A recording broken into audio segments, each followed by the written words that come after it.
Se alguém te criticar muito, continua caminhando. Se alguém te elogiar muito, continua caminhando. A crítica e o elogio tem o mesmo poder de te paralisar. Então continua caminhando em cima daquilo que Deus te falou, independente de críticas ou elogios.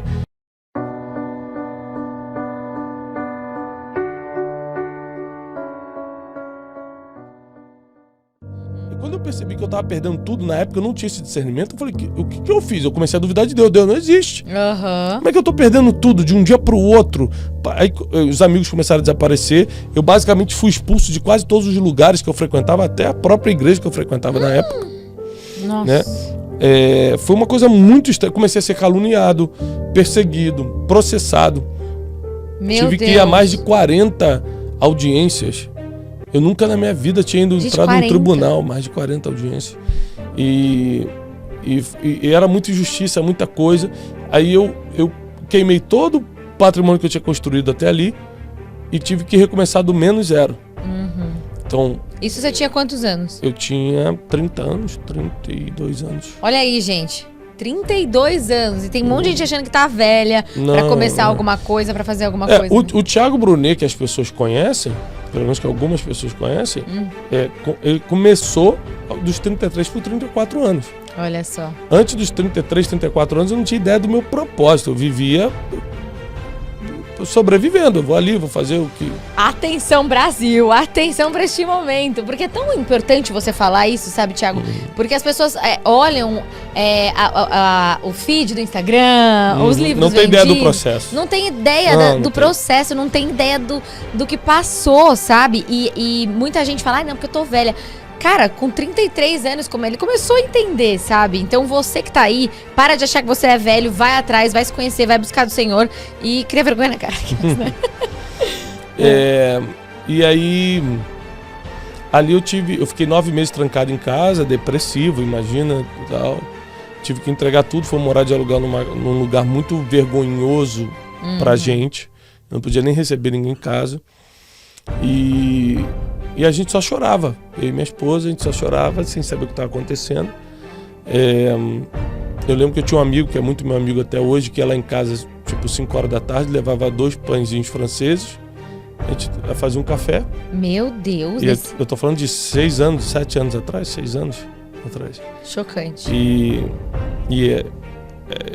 Conversava comigo, isso vai passar, meu pai ia lá, orava por mim. E nesses 9 meses eu fiquei com muita raiva de Deus e comecei a ler a Bíblia para falar assim, eu vou desmentir isso aqui. Caramba. Porque se isso fosse verdade, eu não estaria passando toda essa humilhação.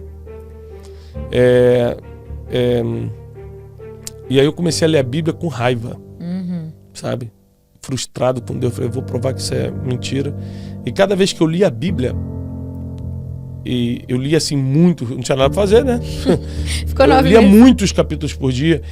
E aí eu começava a ser confrontado, mas isso aqui eu nunca fiz. Mas isso aqui eu nunca tinha visto. Mas isso aqui eu nunca pratiquei. Aí eu fui entendendo que a vida que eu levava era uma vida de doutrina e religião, não era uma vida de prática de princípios. Por isso que hoje eu prego muito sobre princípios, que eu entendi que o que me fez viver as maiores decepções e perdas da minha vida foi quebrar princípios, porque seguir a religião eu sempre segui. Entendi. Então, a gente quer botar a culpa em Deus em coisas que, na verdade, a gente não fez, deixou de fazer. Então, eu comecei... Salmos começou a fazer sentido para mim. Você vê um homem poderoso como Davi orando, Senhor, eu queria ter asas para voar como uma pomba e desaparecer. Senhor, minha alma está na angústia, meus inimigos me perseguem sem causa. Você não consegue imaginar um homem tão poderoso como Davi, segundo o coração de Deus, falando isso, até você passar. Quando você passa, você fala, opa, tô me identificando com isso aqui. Provérbios começou a fazer sentido. Eu falei, caramba, eu quebrei por um monte de princípio que está em Provérbios aqui. E eu não pratiquei. Então, naquele momento, sem perceber, Deus estava me formando um comunicador, um pregador. Porque começou a entrar, debaixo de uma experiência de dor, um propósito muito grande. E eu lembro que eu me ajoelhei e falei, Deus, se você me levantar, ninguém que passar pela minha vida vai sofrer o que eu sofri. Eu vou ensinar essas pessoas a não passarem pelo que eu passei. Por isso que hoje eu falo muito de vida emocional, vida financeira, porque foi o que mais me machucou. Né? E de espiritualidade, porque eu duvidei de Deus. Né? Então, começaram a acontecer vários milagres na minha vida. Eu acredito em milagre por causa disso, não porque me contaram, mas porque eu vi na minha vida. Então, eu falei, vou começar a escrever um livro, já que eu estou em casa. Eu sempre tive um sonho de escrever um livro. Vou começar a escrever. Muita gente caçou de mim. Eu mostrei para uma líder na época. Ela falou, mas você é um cara quebrado. Quem vai querer ler esse livro, né? E tal. Caçou muito de mim e eu continuei escrevendo. E mandei pro Dr. Augusto Cury o que eu tinha conhecido ele na época da empresa. Das viagens, né? Mandei para ele me chamou para casa dele, fiquei 3 dias na cidade dele lá, e ele leu e falou, olha, tá ruim, mas você tem muito talento, você nasceu para isso aqui. Eu vou te ajudar, escreve que eu vou te ajudar.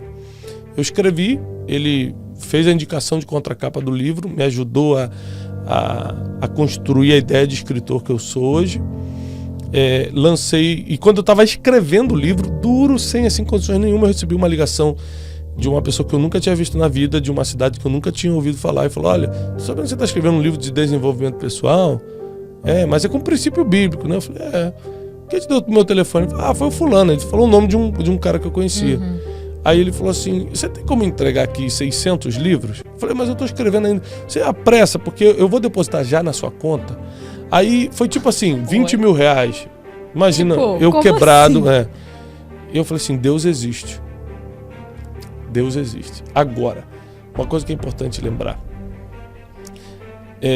Nessa semana, 5 dias antes, eu estava sem fazer nada em casa, esperando uma resposta de Deus. Eu falei, Janine, minha esposa, quanto é tudo que a gente tem?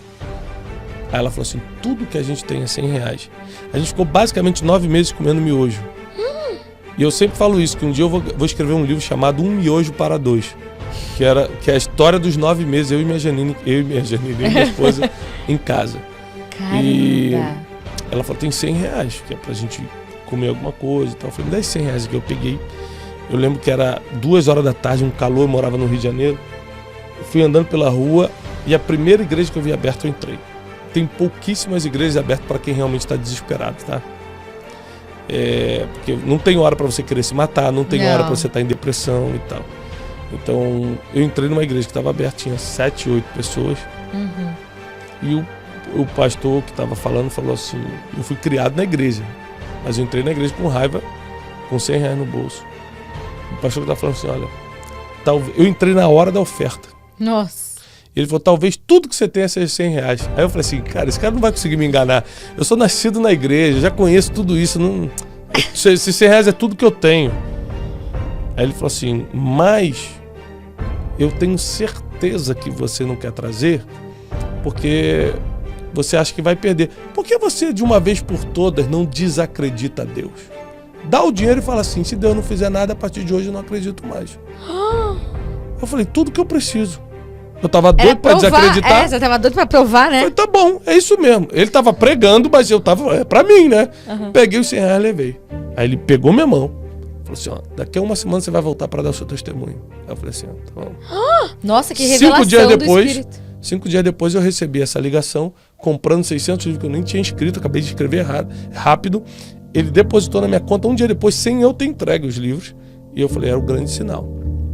Caramba. Então hoje eu sou um cara generoso com tudo que Deus me pede, porque eu vi que Deus honra a generosidade. Hoje eu sou um cara que acredita em milagre, em palavras proféticas. Eu acredito em você ajudar o próximo. Eu acredito no poder da educação, porque a educação me levantou. Nessa época eu comecei a estudar, estudei o coach, estudei tanta coisa que me ajudou. Tudo vem de Deus, todo conhecimento vem de Deus. Muita gente fala assim, mas isso aí é para centrar no homem. Centrar o quê no homem se tudo vem de Deus, gente? Não tem jeito. O médico que tá lá, que tudo vem de Deus, não tem jeito. Exatamente. Entendeu? Tudo vem de Deus e tudo volta para Ele. Nós temos emprestado, né? A gente está passando por um tempo todo aqui, conhecimento, seja ele qual for, tudo vem com a bênção e com a permissão de Deus, tudo sai dele. Então, eu aprendi muito nessa época a ser dependente de Deus, e nessa época eu estudei a Bíblia de verdade. Que demais. Então, um amigo me ligou e falou assim, Thiago, você tá muito mal ainda, né? Eu falei, cara, tô mal. Ele falou assim, vamos numa conferência, você precisa escutar a palavra, cara, e tal. Eu tava já 9 meses sem igreja nenhuma. Eu falei, vamos. Mas aonde? Ele foi no sul. Eu falei, não tem como ir. Eu vou pegar um cartão emprestado com alguém e a gente divide o quarto e tal. Aí eu peguei R$520 ou R$530 emprestado no cartão de um amigo. Parcelei e fui lá pro Sul assistir a conferência. Assisti sexta, assisti sábado. De sábado para domingo eu estava dividindo quarto com um amigo, que é muito meu amigo até hoje, o Salles. E o Salles ronca muito dormindo. Ronca demais. Eu nunca estava conseguindo dormir. Disso de sábado para domingo. Já tinha assistido sexta e como os maiores pregadores do Brasil pregando. Era uma conferência muito forte. Umas 2, 3 mil pessoas assistindo. E eu dividi no quarto, ele pagando o hotel para mim, e eu dividi a passagem para ir no cartão e tal. Ele não estava conseguindo dormir porque ele estava roncando demais. Eu acordei e comecei a notar coisas que Deus estava me falando. Pela primeira vez eu achei a palavra inteligência na Bíblia. Eu nunca tinha reparado que a palavra inteligência aparece várias vezes na Bíblia. E eu li uma mensagem, um versículo que diz que com sabedoria a gente constrói uma casa, mas com inteligência a gente mantém. E aquilo começou a fazer muito sentido para mim, eu comecei a anotar aquilo. Entrou no meu coração e eu anotei como se fosse um esboço. Eu não era pregador nem nada, né? Tinha alguma experiência, porque filho de pastor. Já cresceu dava uma palavra meio, né? para os jovens, né? Não é que eu nunca tinha subido num altar, não é isso. Mas que eu não tinha o costume, ou não era uma coisa rotineira para mim. E aí, no domingo de manhã, sexta, sábado, no domingo de manhã, que era o encerramento da conferência, o preletor principal, o voo não pousou. Teve algum problema de neblina, o voo não pousou. E o organizador falou assim: você tem aquele livro que você está escrevendo, tá aí? Eu falei: a gente buscou na gráfica. Ele falou assim: faz o seguinte, dá uma enrolada de 20 minutos lá, porque enquanto o cara pousa para te trazer ele para cá, aí fala alguma coisa aí. Do seu livro, né? De qualquer coisa. Fala qualquer coisa. Eu peguei e falei o que Deus tinha me dado na madrugada. Falei sobre inteligência. E ele me deu 20 minutos, eu entreguei a palavra em 19 minutos. Esses 19 minutos mudaram a minha vida, porque quando eu desci, eu tinha 72 convites, 72 em um dia, para começar a viajar ao Brasil e levar esse tipo de mensagem. E o que você pregou, Jesus amado? Aquelas daqui que você fala? Tá no YouTube até hoje essa mensagem. Que legal. Tá no YouTube até hoje. E eu falei sobre você usar... basicamente eu falei que a fé resolve o impossível, e o possível é a função da sua inteligência. Não adianta você pedir coisas para Deus que você tem que fazer. Muito bom. Entendeu? Deus, ele pensa em você, mas não pensa por você. Uau. Então tem coisas que você tem que pensar, você tem que fazer, né? Jesus pode te perdoar, mas ele não pode perdoar por você. Você vai ter que passar pela vergonha, pela humilhação ou pela força de vontade de pedir perdão. Sim. E inclusive é uma das condicionais mais sérias da Bíblia. Jesus falou: se você não perdoar, eu também não te perdoo. É duro, mas está escrito. Então o perdão é uma condicional muito séria na Bíblia. Sim. E aí aquilo mudou minha vida, eu comecei a viajar a vários lugares.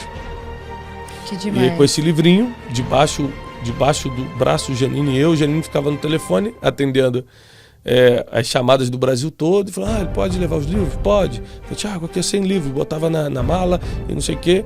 E nesse ritmo, em um ano, a gente vendeu 52 mil livros debaixo do braço, e com esse dinheiro a gente pagou a nossa dívida, que era muito alta.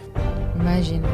Só que nesse um ano, assim, aquilo aconteceu muito longo, né? Esse um ano eu sofri pressão, ameaça, gente me caluniando, gente falando: você não pode pregar, não, você deve, não, você é isso. Tudo que você imaginar, tentaram me destruir de todas as formas, e eu só continuava caminhando. Eu sempre falo isso: se alguém te criticar muito, continua caminhando. Se alguém te elogiar muito, continua caminhando. A crítica e o elogio tem o mesmo poder de te paralisar. Então continua caminhando em cima daquilo que Deus te falou, independente de críticas ou elogios. Eu não caminho pelos elogios que me fazem e não deixo de caminhar pelas críticas que me fazem. Eu simplesmente caminho naquilo que Deus colocou no meu coração. Porque no final dos tempos, Deus vai me julgar pelo que Ele mandou fazer, não pelo que as pessoas me pediram para fazer. Uau. Então eu confio no que Ele falou.